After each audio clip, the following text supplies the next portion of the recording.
असेही असंख्य लोक आहेत ज्यांनी अर्धा प्रचार माझा केला आणि नंतर अर्धा विरोधकांचा केला.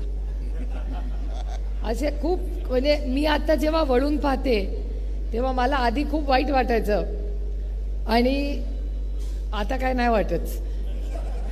आणि त्याच्यामुळे 11 महिन्यामध्ये इतकी काय काय गंमत जम्मत झालेली आहे. म्हणजे कोणी मिर्झापूर TV सिरियल पाहिले काय? जेव्हा करू ना तर बारामती ही मिर्झापूरपेक्षा जास्ती डेंजरस होणार आहे. कारण असे अनुभव कधीच मी तरी आयुष्यात विचारही केला नव्हता. अशा अनेक घटना या मतदारसंघात झाल्या. काही लोक तर सगळीकडे धमक्या देतच फिरत होते. माझं एकावर तर फारच लक्ष आहे. मी वाटच बघते की तो परत कधी धमकी देतोय. तो कुठे राहतो याचा पत्ता बित्ता मला काय माहिती नाही. अर्ध्या वेळेस माझं त्याचं नाव पण लक्षात राहत नाही, पण माणूस लक्षात आहे.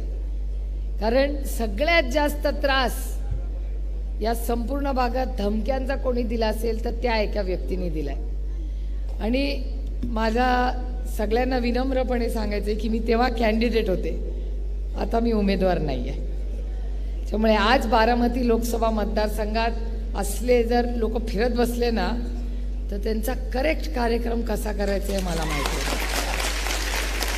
त्याच्यामुळे बारामती लोकसभा मतदारसंघात आपल्या महाविकास आघाडीच्या कुठल्याही कार्यकर्त्यांनी आज नंतर धमकी मी खपवून घेणार नाही.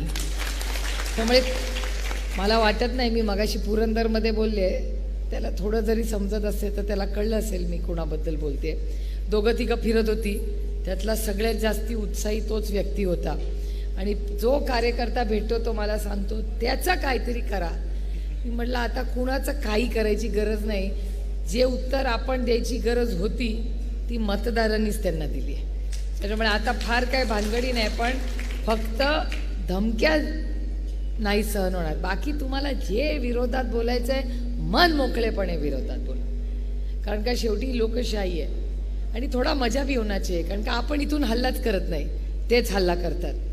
पण चालू दे ना, तेवढं TV चा वेळ जातो, TV लोकांना ऐकायला मिळतं. आणि ते बोलले की ते आपल्याला विचारणार तुमचं काय मत आहे, आपण म्हणणार रामकृष्ण हरी, ते तेवढं झालं.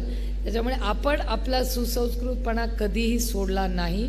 हा व्हिडिओ आपल्याला आवडला तर लाईक आणि शेअर जरूर करा.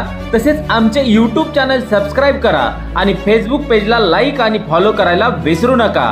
धन्यवाद.